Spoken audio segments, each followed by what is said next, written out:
ইপিনে সমাগত 2026 বিধানসভা নিৰ্বাচন কাইলৈ ৰাজ্যিক কাৰ্যনিৰ্বাহক প্ৰস্তুত হ'ব 2026 বিধানসভা নিৰ্বাচনৰ ৰণকৌশল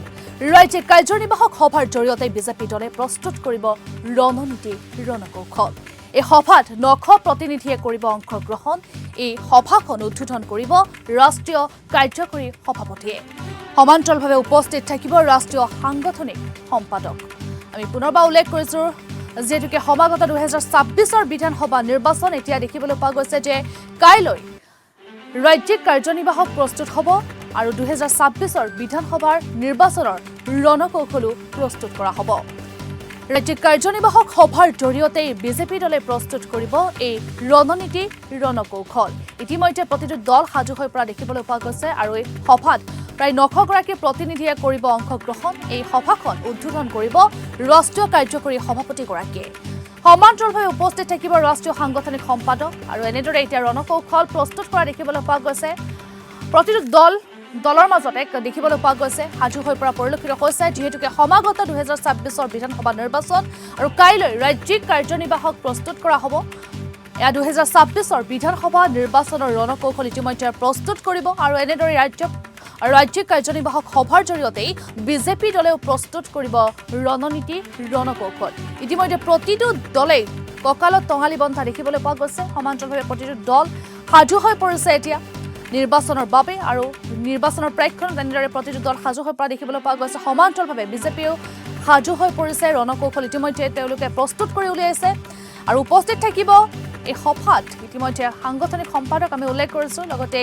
সভাখন উদ্বোধন কৰিব ৰাষ্ট্ৰীয় কাৰ্যকৰী সভাপতিগৰাকীয়ে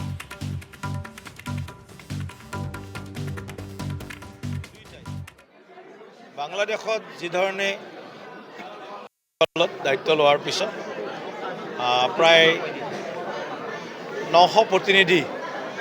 এই কাৰ্যনিৰ্বাহকত উপস্থিত থাকিব মাননীয় ৰাষ্ট্ৰীয় কাৰ্যকৰী সভাপতি নীতিন নবীন ডাঙৰীয়া বিশেষভাৱে এই কাৰ্যনিৰ্বাহকত উপস্থিত থাকি তেখেতে কাৰ্যনিৰ্বাহক সভাৰ উদ্বোধনী কৰিব আমাৰ ৰাষ্ট্ৰীয় সাংগঠনিক সাধাৰণ সম্পাদক বিএল সন্তোষ ডাঙৰীয়া তেখেতো এই সভাত উপস্থিত থাকি আমাক মাৰ্গদৰ্শন কৰিব অসমৰ নিৰ্বাচন প্ৰভাৰী ৰাষ্ট্ৰীয় উপসভাপতি সাংসদ বৈজয়ন্ত পাণ্ডা ডাঙৰীয়া অসমৰ নিৰ্বাচনৰ সহ প্ৰভাৰী জম্মু কাশ্মীৰ বিধানসভাৰ বিৰোধী দলৰ দলপতি সুনীল শৰ্মা ডাঙৰীয়া আমাৰ মাজত উপস্থিত হ'বহি আমাৰ উত্তৰ পূৰ্বাঞ্চলৰ সমন্বয়ক আমাৰ দলৰ এগৰাকী অন্যতম মুখপত্ৰ উত্তৰ পূৰ্বাঞ্চলৰ সমন্বয়ক সাংসদ ডক্টৰ সম্বিত পাত্ৰ ডাঙৰীয়া আহিব ইয়াৰ লগতে আমাৰ মাননীয় মুখ্যমন্ত্ৰী ডাঙৰীয়া পূৰ্ণ সময় এই কাৰ্যনিৰ্বাহকত থাকিব কেন্দ্ৰীয় মন্ত্ৰী সৰ্বানন্দ সোণোৱাল ডাঙৰীয়া পবিত্ৰ মাৰ্ঘেৰিটা ডাঙৰীয়াকে ধৰি আমাৰ অসমৰ ভাৰতীয় জনতা পাৰ্টিক সন্মুখৰ পৰাই যিসকলে নেতৃত্ব দি আছে একেবাৰে জিলা সভাপতিৰ পৰা আৰম্ভ কৰি ৰাজ্যিক বিষয়ববীয়া আমাৰ মাননীয় সাংসদ মাননীয় মন্ত্ৰী বিধায়ক বিভিন্ন স্তৰৰ নিৰ্বাচিত প্ৰতিনিধি সকলোৱে এই দুদিনীয়া কাৰ্যনিৰ্বাহক সভাত উপস্থিত থাকি 2026 চনৰ আমাৰ যি বিধানসভা নিৰ্বাচন এই নিৰ্বাচনৰ কাৰণে এক ৰণকৌশল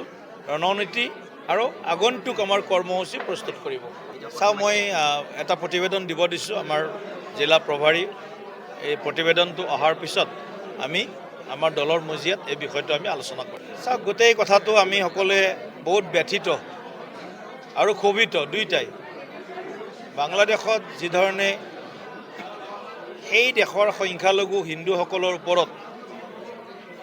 ভয়ানক অত্যাচাৰ আক্ৰমণ চলি আছে এই ঘটনা শীঘ্ৰে বন্ধ হ'ব লাগে হিন্দু নিধনযোগ্য যিটো বাংলাদেশত চলি আছে তাৰ আমি তীব্ৰ ধিক্কাৰ দিছোঁ নিন্দা কৰিছোঁ আৰু ইউনিট চৰকাৰক আমি সাৱধান কৰি দিছোঁ আগন্তুক দিনত ইউনিট চৰকাৰে সংখ্যালঘু